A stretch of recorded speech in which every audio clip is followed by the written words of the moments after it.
아버지께서 날 지켜주시니 거기서 평안히 쉬리로다. 주 날개 밑 평안하다. 그 사랑 끊을 자는요. 주 날개 밑 내 쉬는 영혼 영원히 거기서 살리. 주 날개 밑 나의 피난처 되니 거기서 쉬기를 원하노라. 세상이 나를 위로치 못하나 거기서 평화를 누리리라. 주 날개 밑 평안하다. 그 사랑 끊을 자는요. 주 날개 밑 내 쉬는 영혼 영원히 거기서 살리. 주 날개 밑 참된 기쁨이 있네. 고달픈 세상 길 가는 동안 나 거기 숨어 돌보심을 받고 영원한 안식을 얻으리라. 주 날개 밑 평안하다. 그 사랑 끊을 자는요. 주 날개 밑 내 쉬는 영혼 영원히 거기서 살리.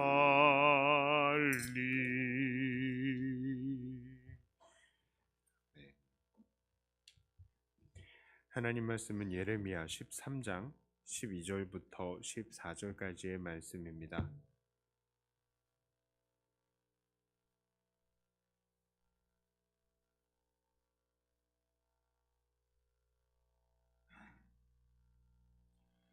예레미야서 13장 12절부터 14절까지의 말씀입니다. 그러므로 너는 이 말로 그들에게 이르기를 이스라엘의 하나님 여호와의 말씀에 모든 가죽 부대가 포도주로 차리라 하셨다 하라.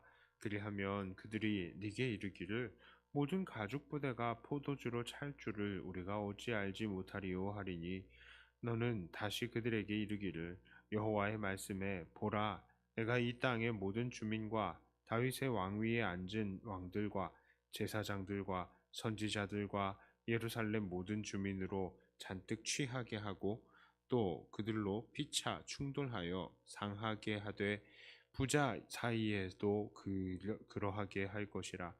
내가 그들을 불쌍히 여기지 아니하며 사랑하지 아니하며 아끼지 아니하고 멸하리라 하셨다 하라. 여호와의 말씀이니라. 아멘. 자, 우리는 살면서 여러 가지로 크고 작은 일들을 만납니다. 그런데 그들 중에 어떤 일들은 우리들에게 큰 불화 같은데 결국 돌아보면 그것이 바로 하나님께서 우리에게 주시는 복의 시작이었던 것을 봅니다. 그런데 그와는 정반대로 어떤 것은 하나님께서 내게 주시는 복과 같은 것인데 돌아보면 하나님께서 내리시는 벌의 시작이었던 것도 있다는 것이죠. 자, 이렇게 축복으로 시작해서 저주로 끝나는 경우는 참 무서운 일입니다. 왜냐하면 이게 처음부터 하나님께로부터 오는 징계다, 벌이다, 이런 것을 우리가 금방 깨닫는다면 우리는 하나님께 얼른 돌아가 하나님 앞에 회개할 것입니다. 자, 그러나 이게 하나님께서 주시는 복 같아서 그냥 마음을 놓아버렸다가는 결국 어떻게 되겠습니까? 결국 문제가 걷잡을 수 없이 정말 커지고 악화되는 그런 경우들도 있기 때문입니다. 자, 오늘 하나님께서 이스라엘 사람들에게 말씀하시는 벌이 바로 이런 것입니다. 결국에는 심각하게 이들에게 화로 다가올 것인데 처음에 이들에게 주어질 때는 참으로 축복같이 다가오는 그런 벌인 것이죠.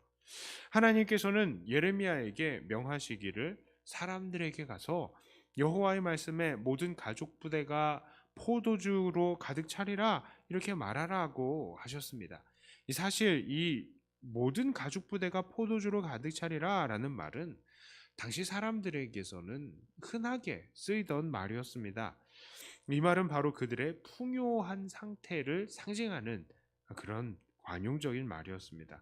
그 땅에 풍년이 와서 포도를 많이 수확하고 또 그것으로 포도주를 많이 만들어서 항아리마다 가죽 부대마다 포도주가 가득 차게 되는 그런 상태를 말하는 것이죠. 그리고 더 나아가서 사람들도 그 술이 가득한 항아리처럼 모두 다 만취 상태가 되는 그런 상태를 말하는 거예요. 풍년의 때가 되면 이런 일들이 너무나도 자연스럽습니다. 그래서 가죽 부대들은 포도주로 가득 차게 되기 위해 존재하는 것처럼 느껴지는 거예요. 그래서 이들은 풍년 때에 아주 자연스럽게 가죽 부대들이 포도주로 가득 차리라라고 말하는 것입니다. 풍년의 때에 그래서 사람들이 즐겁게 이렇게 포도주를 즐기던 때에 가죽 부대가 포도주로 가죽 부대에 포도주가 가득 차리라라고 말하는 것은 사람들에게 있어서는 너무나도 당연한 말입니다. 자, 그런데 선지자가 그들에게 이렇게 여호와께서 가죽 부대가 포도주로 가득 찰 것이다 이렇게 전하라고 하셨다라고 하면 이 사람들은 당연히 되물을 것입니다. 아, 그런 당연한 걸 누가 모르겠느냐라고 말이죠.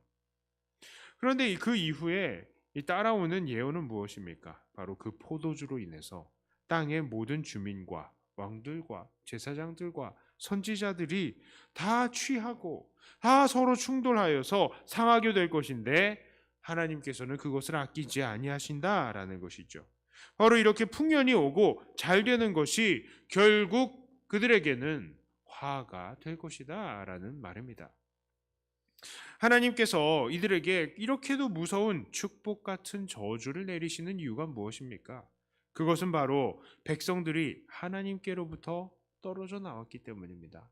오늘 13장 1절부터 11절까지에서는 하나님께 떨어져 나온 이 이스라엘의 상태에 대해서 잘 말해주고 있습니다. 하나님께서는 예레미야 선지자에게 배띠를 사서 허리에 동이고 있다가 그것을 유브라데 강의 바위 틈에 감추었다가 여러 날 후에 다시 찾으라는 그런 내용으로 말씀하십니다. 당연히 그 띠는 썩어서 쓸 수가 없게 되는 것이죠. 그때 하나님께서는 이렇게 말씀하십니다. 9절부터 11절까지의 말씀이에요. 여호와께서 이와 같이 말씀하시니라. 내가 유다의 교만과 예루살렘의 큰 교만을 이같이 썩게 하리라.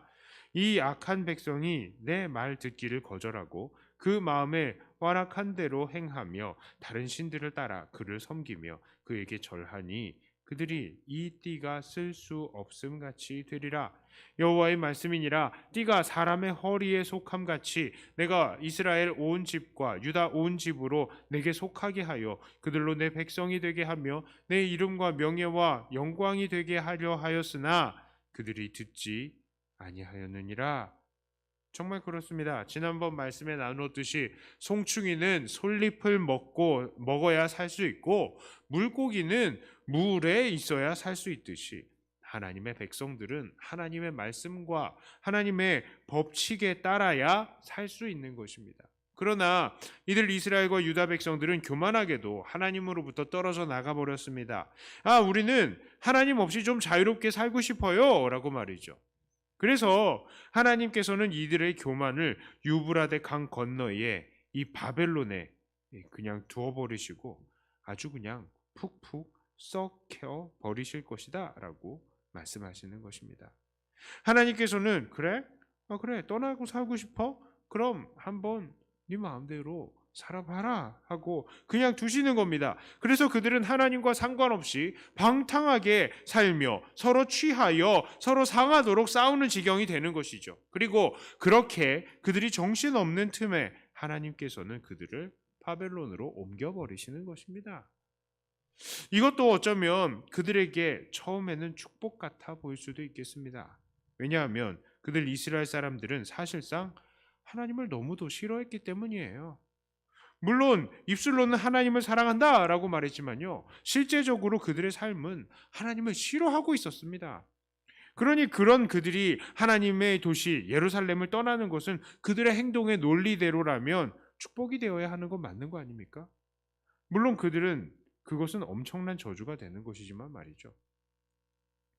오늘 이렇게 축복 같은 저주를 받는 이스라엘을 볼 때에 우리는 이것을 생각하지 않을 수가 없습니다. 그것은 바로 우리들이 정말로 간구하고 추구하고 있는 것은 하나님의 진정한 복이 맞는가라는 문제이죠. 우리는 이 세상에서 살면서 무언가를 추구합니다. 그리고 그것을 위해서 열심히 일을 하고요. 또 열심히 기도합니다. 그런데 우리가 그것들을 그렇게 추구하고 간구해서 그것들이 우리에게 주어질 때에 그것들은 진정으로 우리에게 복으로 남아 있을까요? 아니면 그것이 결국 저주로 변해버릴까요? 우리는 미래를 알지 못합니다. 그러나 오늘 본문은 우리가 추구하고 간구하여서 우리에게 주어지는 것들이 사실상 우리에게 저주가 되는가 아니면 축복으로 남는가 분별할 수 있는 중요한 기준을 제시해 줍니다. 그것이 무엇이냐? 그건 바로 우리가 하나님께 딱 붙어 있는가, 그렇지 않는가의 문제입니다. 우리가 하나님을 떠나 있다면 우리가 무엇을 하더라도 그것은 우리에게 저주로 끝나게 될 것입니다. 그러나 우리가 하나님께 붙어 있다면 우리에게 다가오는 모든 것들은 저주 같아 보일지라도 결국 그것은 축복으로 끝날 것입니다. 그래서 주님께서도 이렇게 말씀하십니다. 요한복음 15장 5절에요. 나는 포도나무요 너희는 가지라. 그가 내 안에 내가 그 안에 거하면 사람이 열매를 많이 맺나니 나를 떠나서는 너희가 아무것도 할 수 없음이라.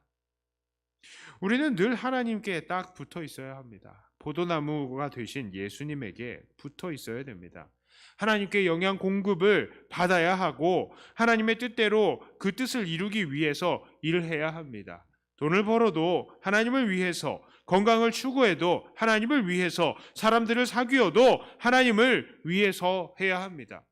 우리가 정말 이런 목표를 가지고 있다면, 그리고 그런 목표를 가지고 일을 한다면, 그 목표를 가지고 간구한다면 분명 하나님께서는 우리에게 복으로 응답하실 것입니다. 바로 그것이 당장 우리의 눈에는 비록 저주 같아 보일지라도 말입니다.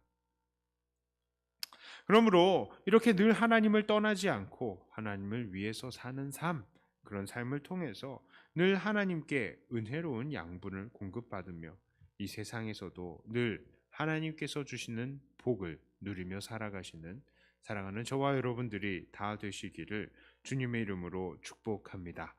기도합니다. 하나님, 이스라엘 사람들은 하나님께로부터 떨어져 나가서 자기 멋대로 세상의 것들을 추구하면서 살았습니다. 그래서 하나님께서는 그들에게 처음에는 복을 주시는 것 같았지만 그 복으로 받은 것이 결국 그들에게 화가 되고 그들은 결국 바벨론으로 잡혀갔던 것을 우리가 봅니다. 하나님, 우리가 추구하는 것이 무엇입니까? 우리가 이 땅에서 추구하고 바라는 것이 정말 하나님을 위한 것인지 우리가 다시 한번 돌아보길 원합니다. 우리는 그저 참 포도나무이신 하나님께 딱 붙어 있어서 정말 이 주인의 몸 허리에 딱 붙어 있는, 메어져 있는 띠와 같이 하나님께 잘 붙어 있어서 하나님께서 주시는 힘으로, 하나님께서 주시는 은혜로 이 세상을 살아가게 하여 주시옵소서. 만약 우리가 그렇게 살아가지 않는다면 우리에게 주어지는 것들이 우리에게 복같이 다가오더라도 결국 그것은 화로 변할 줄을 알고 우리는 하나님께로부터 떨어져 나가지 않고 늘 하나님께 붙어 있어서 주 안에서 열매를 맺는 가지와 같은 우리들이 되게 하여 주시옵소서. 비록 처음에 우리가 받는 것이 힘이 들고 어려운 그런 것들일지라도 결국 그것들이 변하여 우리에게 복이 되는 줄을 알고 오늘도 우리는 감사히 하나님께만 붙어 있는 자들이 되게 하여 주시옵소서. 감사합니다. 특별히 하나님, 우리 눈앞에 있는 여러 가지 어려운 일들을 봅니다. 참 많은 문제들이 있습니다. 하나님, 교회의 문제들이나 또 가정의 문제들, 사회의 문제들, 그리고 우리 특별히 우리의 자녀들의 문제들 여러 가지로 생각하면 참 이것이 우리들에게 기도의 거리고 문제이고 골칫거리처럼 느껴지지만 우리가 하나님 앞에 붙어 있을 때에 결국 그것들이 복으로 변할 것을 믿고 하나님 앞에 오늘도 우리는 안심합니다. 하나님, 평안 가운데 기도하고 평강 가운데 하나님만 바라는 우리들이 되게 하여 주시옵소서. 이 시간에 기도합니다. 기도의 모든 내용들이 주 안에서 참 주님께 기쁨이 되기를 원하며 우리 주 예수님 이름으로 간절히 기도 드리옵나이다. 아멘. 하늘에 계신 우리 아버지여, 이름이 거룩히 여김을 받으시오며 나라의 임하옵시며 뜻이 하늘에서 이룬 것 같이 땅에서도 이루어지이다. 오늘날 우리에게 일용할 양식을 주옵시고 우리가 우리에게 죄 지은 자를 사하여 준 것 같이 우리 죄를 사하여 주옵시고 우리를 시험에 들게 하지 마옵시고 다만 악에서 구하옵소서. 대개 나라와 권세와 영광이 아버지께 영원히 있사옵나이다. 아멘. 받은 말씀 가지고 또 교회를 위해서 기도하시고 각자 가지고 나오신 기도 제목으로 기도하시다가 돌아가도록 하겠습니다.